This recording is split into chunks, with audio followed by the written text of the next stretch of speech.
other familiar face, Kelly Mantoan. Kelly is past chair of the Chaplet Conference and present audiovisual expert volunteer. Most people know Kelly as the cheerful homeschooling mom of 5 who's always ready with a smile or a funny quip. But Kelly and her husband Tony are also the parents of 2 adorable little guys with spinal muscular atrophy, and homeschooling can often be a special challenge.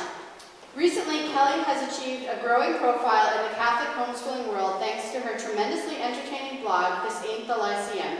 She has also put together a book entitled The Best Laid Plans, All the Chaos One Planner Can Handle, which is a planner designed to manage the chaos of daily life and not make you feel guilt if things don't work out the way they're supposed to. Kelly's talk today is entitled, When It All Seems Like Too Much, Homeschooling Through Difficult Circumstances. Please welcome Kelly Mantoan.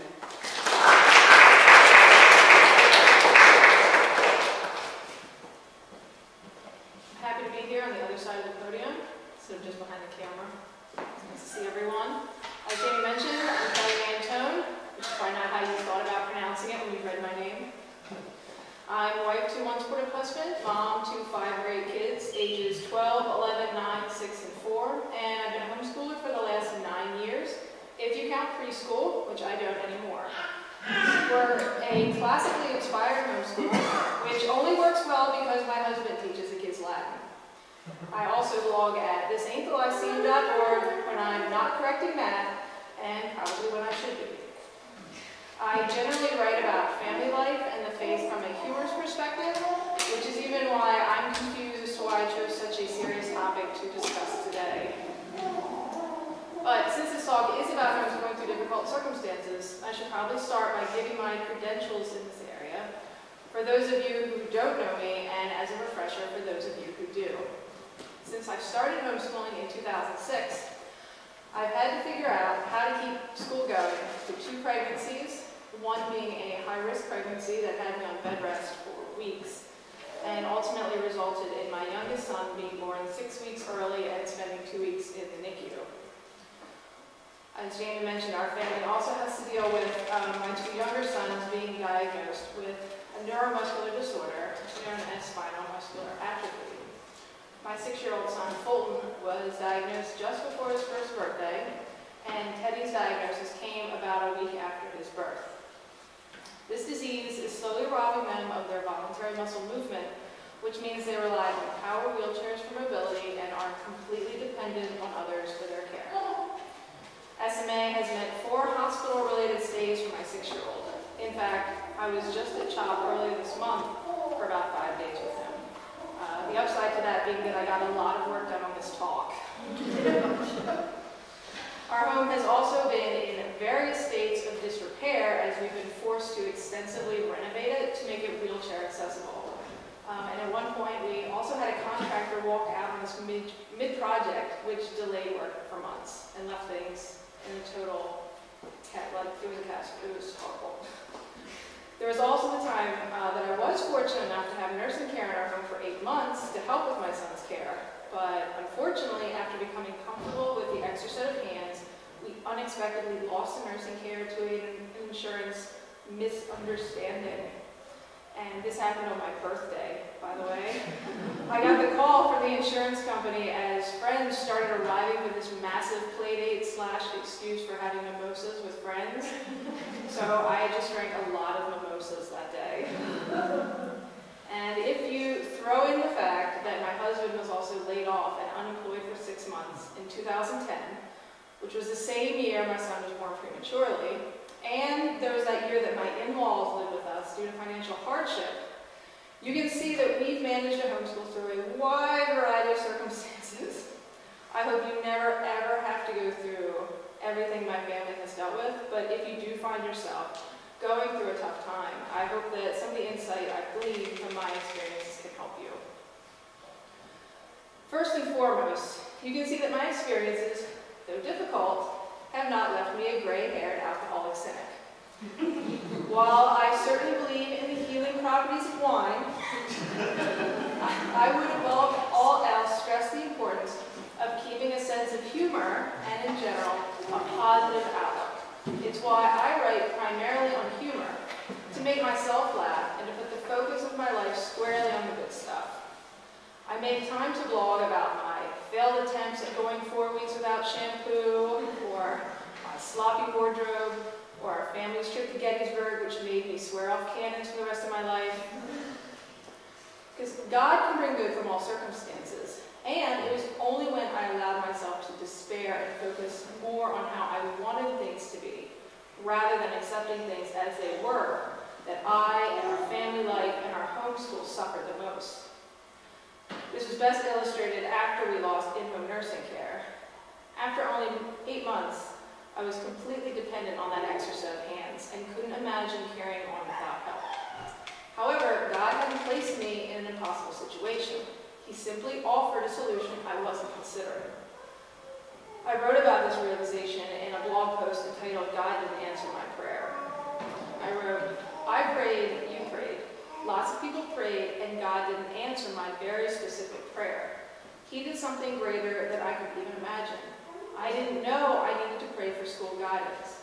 I didn't know I needed to pray for a curriculum overhaul or an attitude adjustment.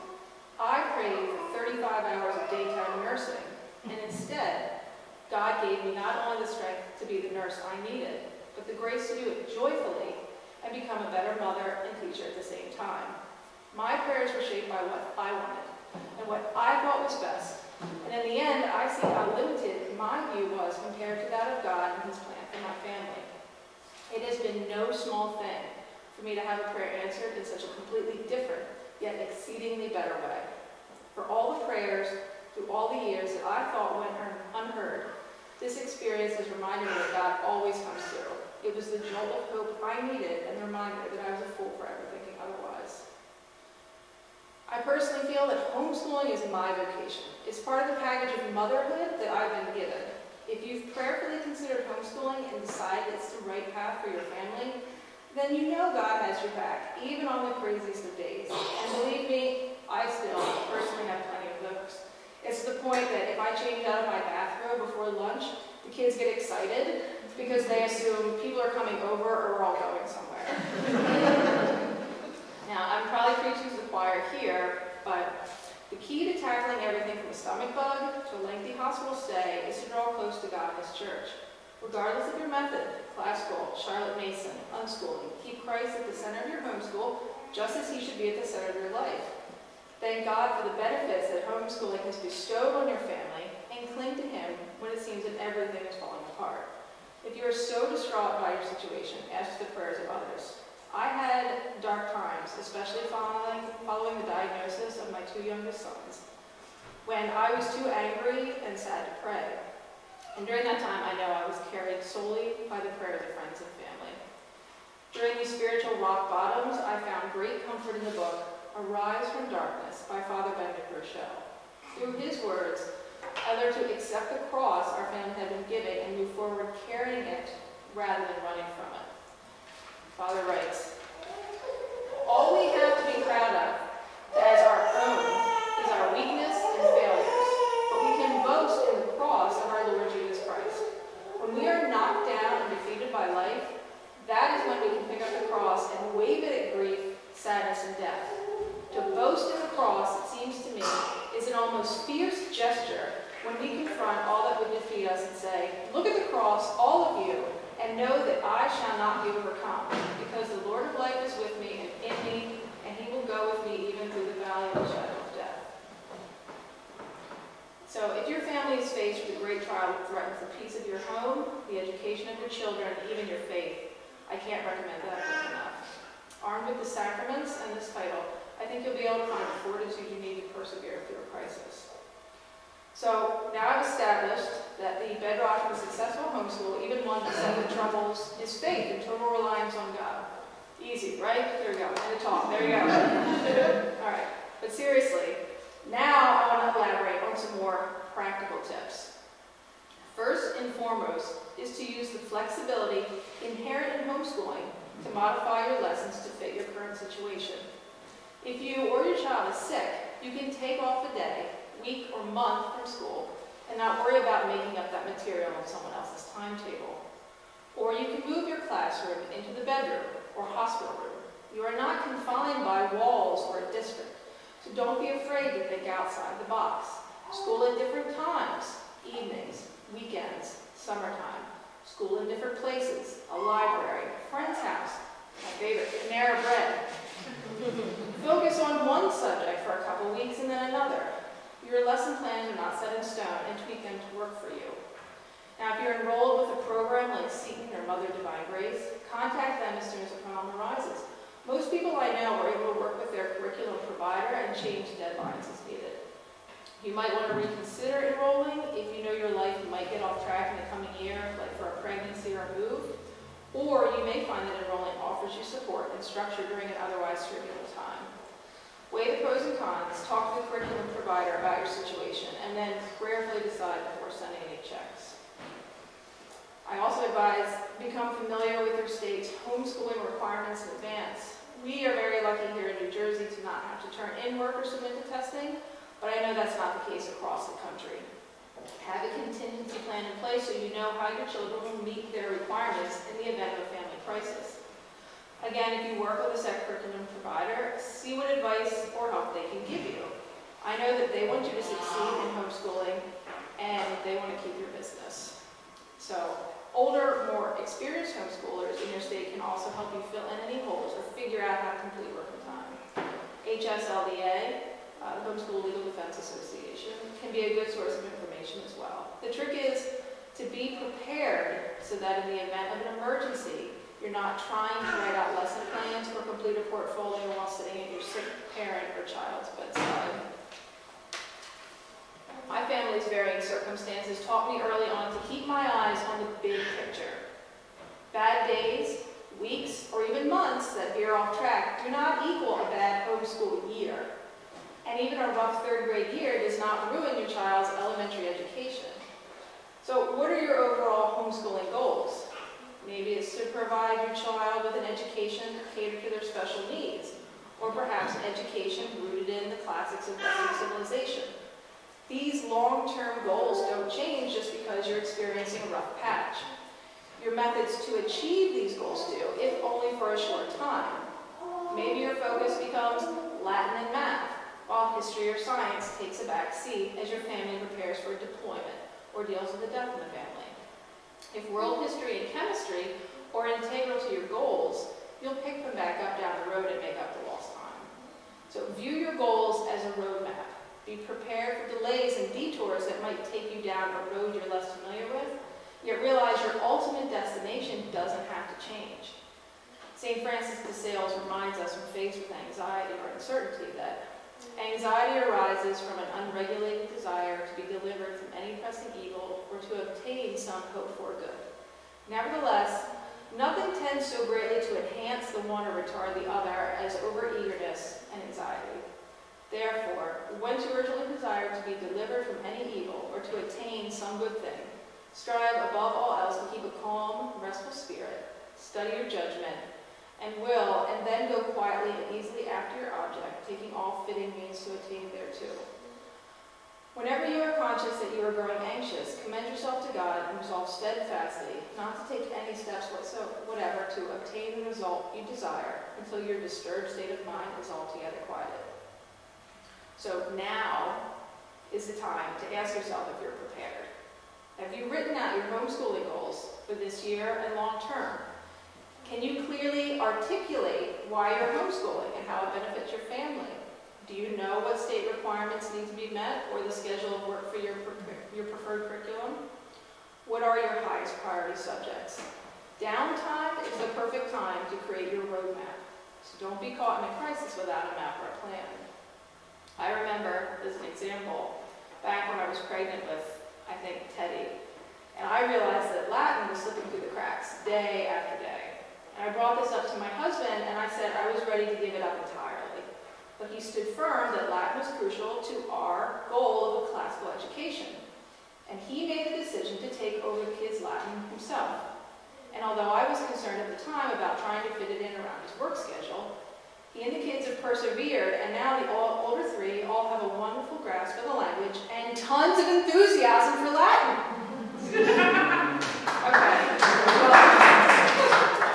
Okay, so they're knowledgeable, and we'll leave it at that. But, had we not outlined our goals early on, it would Instead, we made it work by altering other subjects so as to not lose sight of our long-term goal. For our family, during the toughest times, I scaled back to the basics, because even on bed rest, I was able to read stories to my kids and correct math workbook pages. And for the record, you can fit a lot of students and workbooks in a king-size bed. And after we lost nursing care, and I felt completely overwhelmed with the curriculum I had selected for that year, the kids switched to a completely online program for a few months while I reevaluated our priorities. If you're relying on a very heavily parent-intensive curriculum where you're required to work with them one-on-one, you might find online courses or outsourcing work to a tutor to be a great help to you in the event of a family emergency. I know there's some great Catholic online vendors here today. Our family personally has experience with LPH, but we've used other secular programs like Kirklick and Time for Writing with great success too. Perhaps your older children can work with your younger children, or even a grandparent or friend can take over a subject. I always found that by the end of each school year, even though things hadn't gone as I planned, my children had all progressed in their studies. I also find great reassurance in the book, The Little Way of Homeschooling by Susie Andes. It details the stories of several Catholic unschooling families. Now, while I don't unschool, the experience of families who do reminds me that learning isn't limited to just readers and workbooks. Writing and drawing done outside English and art class are still valuable. Even if we can't complete the lessons that I so painfully laid out, it doesn't mean the learning has stopped. Sometimes it's easy to see everything that your children aren't doing. The workbook pages, the writing assignments, the religion homework. But try to make note of what they are doing while you're preoccupied with larger matters. If your children have more free time, they're probably discovering new hobbies, refining old ones, enjoying the outdoors, playing and imagining more. In the past, my son tended to write and illustrate tons of comic books, and my daughters embarked on complicated craft and science kits during periods of minimal schooling, and mostly because I was too preoccupied to complain about the mess. But it was good for them.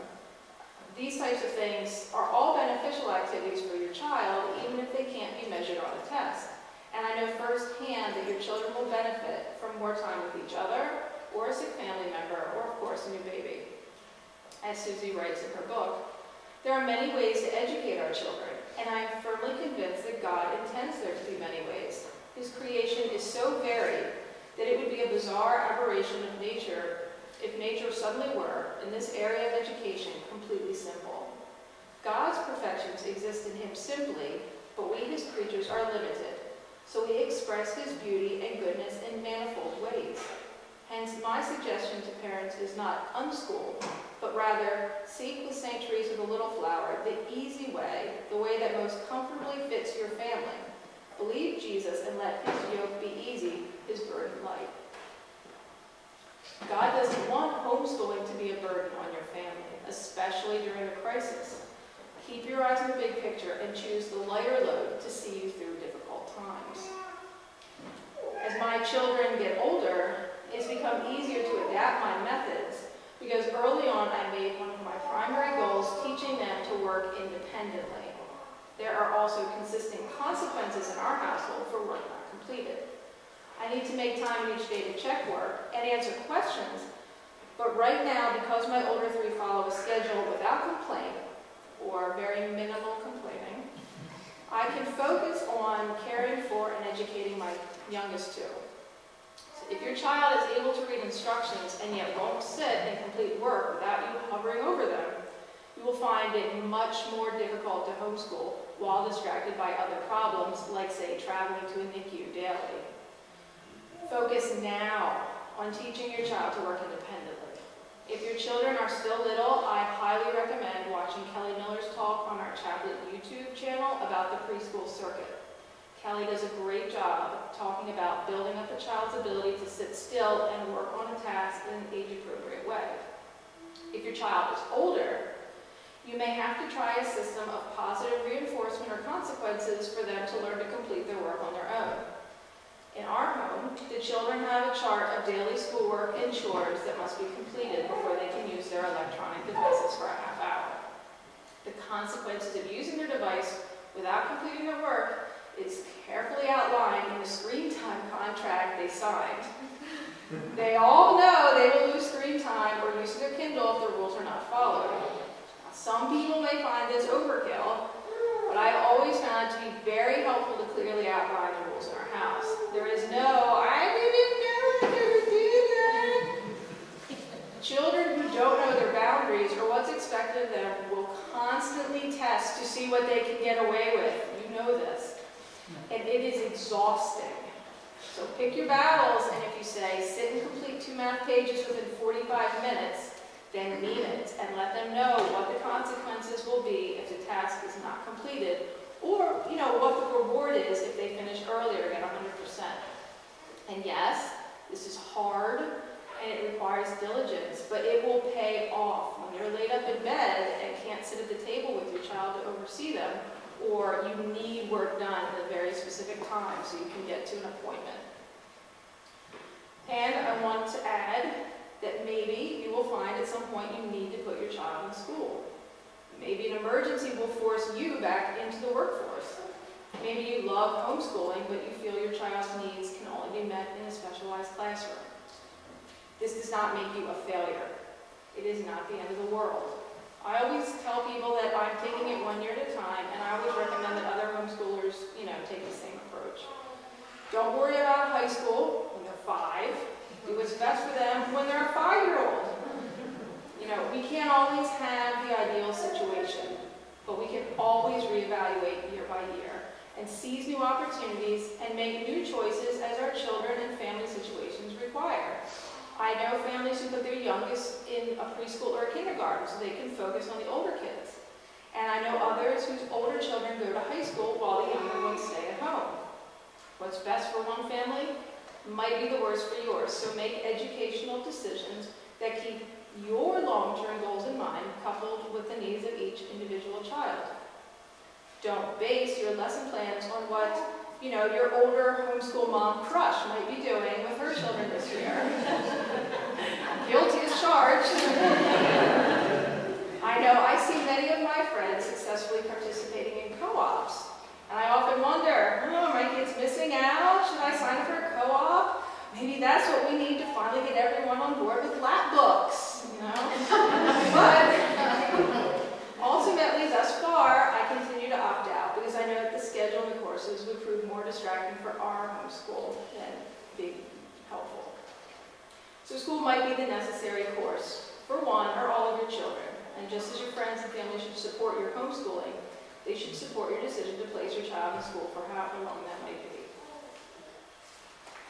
In general, I think it's hard to accept outside help in all its forms, whether it's as a homeschool or a parent. We really want to believe we can do it all. But sometimes we need to see our situations as opportunities for others to experience the joy of helping us.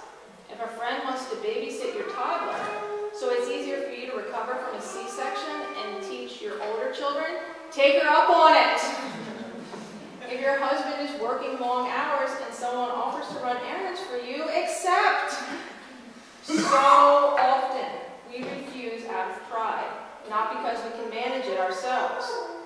If you are struggling, if your homeschool is struggling, God is going to send you help. I know it. But it might not be by giving you superpowers. You might find relief from the unlikeliest of friends, and this is how He is answering your prayers. Humbly accept it. My husband and I personally struggled with how to accept money from friends and even strangers. But we've learned to set aside our discomfort and allow others to raise money for us.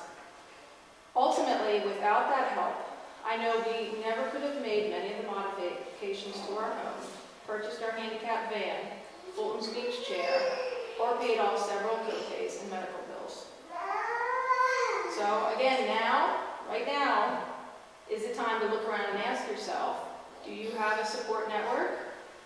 Whether it's your homeschooling friends or other friends and family. Do you belong to a group like Chaplet? If your circumstances revolve around a special needs diagnosis, like our family, Are you connected to other parents like that? I cannot stress enough the importance of community, whether in person or online. When you need ideas, a listening ear, a week of meals organized, or some tough love, you realize your need for community. Check at your parish, with your local diocese, search Facebook and Yahoo groups. Look for homeschooling or special needs bloggers and connect with them and their readers. Thank goodness that I have such wonderful friends and family, in real life and online, who have looked out for me and my family through everything. We've got anonymous groceries left on our doorstep when my husband was unemployed. We've had more masses said than I can count. People have organized fundraisers. I've had cold six-packs delivered from people who love me very much. People have donated time and labor on renovation projects. I've had gourmet chocolate gifted to me, and even had gift cards anonymously shoved in my hand from other people. Had not my community been looking out for me, encouraging me to take a break, lending a helping hand, making me laugh, or just listening, it would have been very easy to get sucked under. Make sure that you are taking time for yourself amongst your troubles. You cannot pour 100% of yourself into your family 100% of the time if you don't take time to recharge your batteries. And it's not selfish, it's maintenance.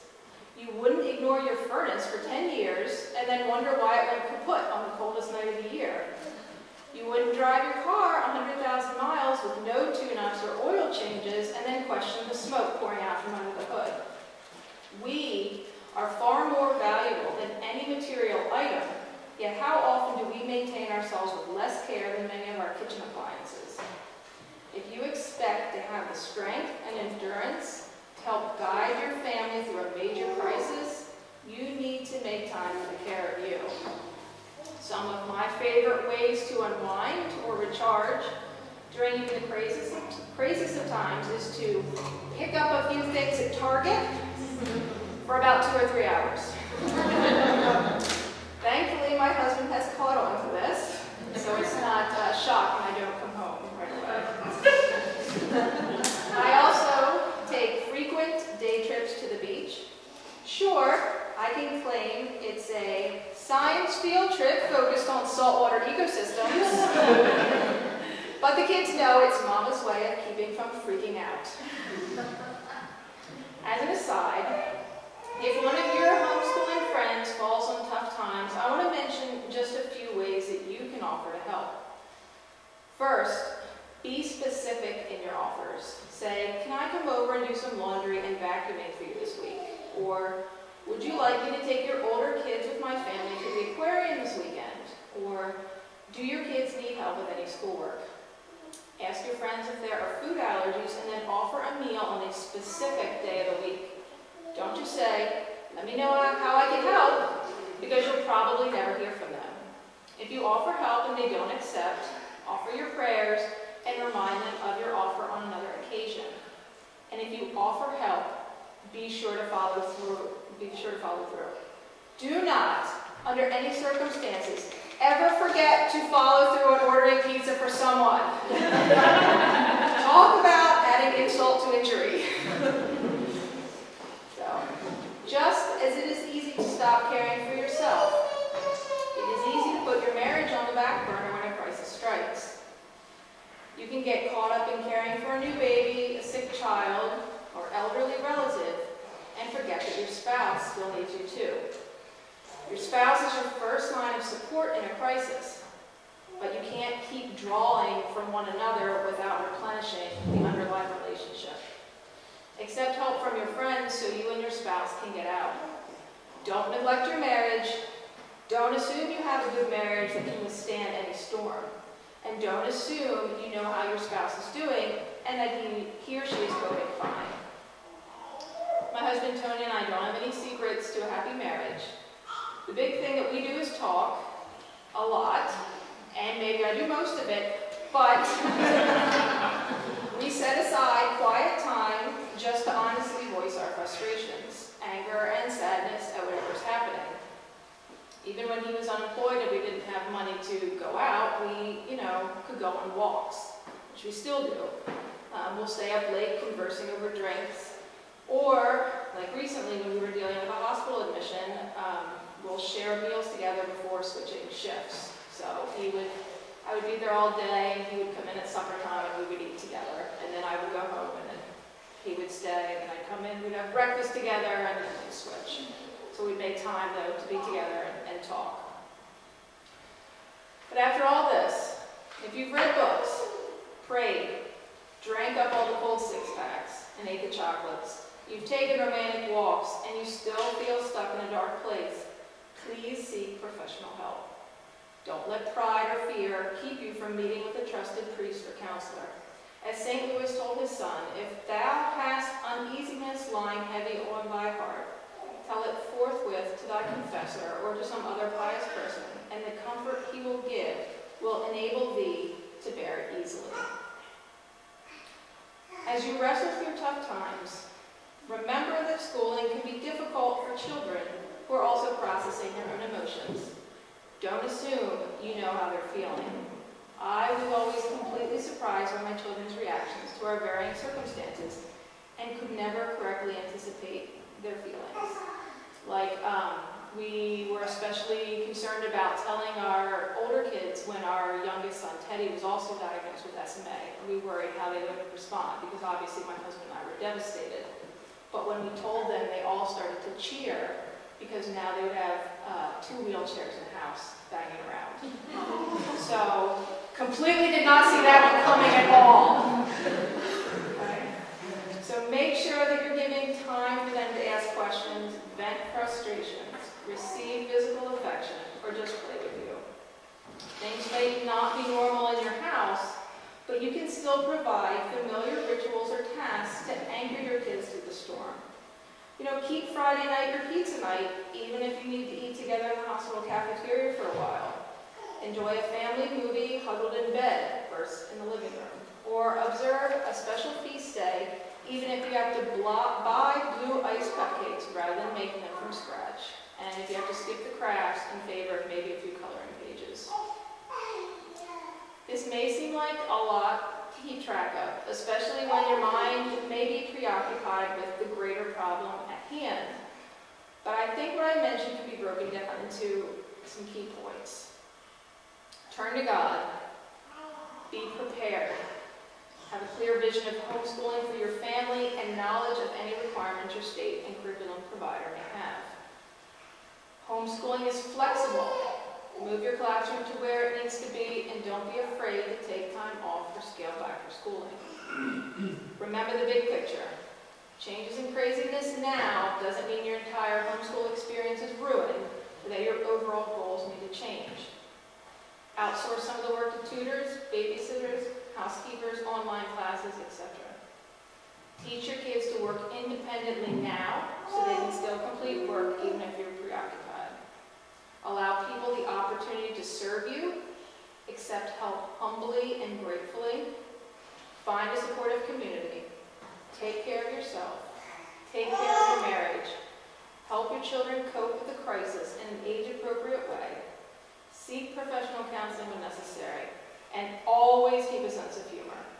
Even during the worst circumstances, I can promise that someday you will smile again. Eventually, you'll wake up one morning and you'll realize that your life has settled into a fairly normal routine again. It might not be the normal you had before, but it's the new normal for your family. Choose to accept the new normal. Focusing only on how things are different will keep you from seeing the benefits to your new situation. For example, losing nursing care caused me to give up a very parent-intensive writing program that I loved. However, I might never have stumbled across a great online class that really inspired my oldest daughter to write more than ever. I also see that my older children have learned more patience as they take the reins and teach their younger brothers basic math and letter sounds, so I can go to the bathroom in peace or just sit down for 5 minutes. I know that my normal is very different from most people's normal, and that what I do every day can seem very overwhelming to someone not in my circumstances. However, it doesn't feel that unusual to me day in and day out. It was a slow process that got me here, and every few months, I tweak things again. It wasn't like I was teaching one child her letters, and then the next day I woke up in middle school and like all these other kids that needed stuff.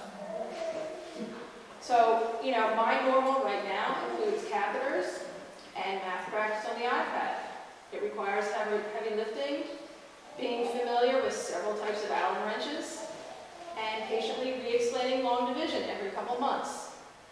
It's Latin at 6:30 a.m. 4 days a week, and history on Wednesdays at 2 in the afternoon. This is where my normal is now, and it's a far cry from my normal 9, 5, or even 2 years ago. I would have run screaming from homeschooling had I known where my life was headed, but God's built me up. I think there's a saying, God doesn't call the prepared, he prepares the called, like that. I've learned to do hard things I never could have imagined. And if homeschooling is what's best for your family, you'll find God will prepare you to do whatever is necessary too. So homeschooling is a journey. Be prepared for bumps along the way, but don't forget to stop and enjoy the scenery too. While there will always be detours, keep the big picture as your map,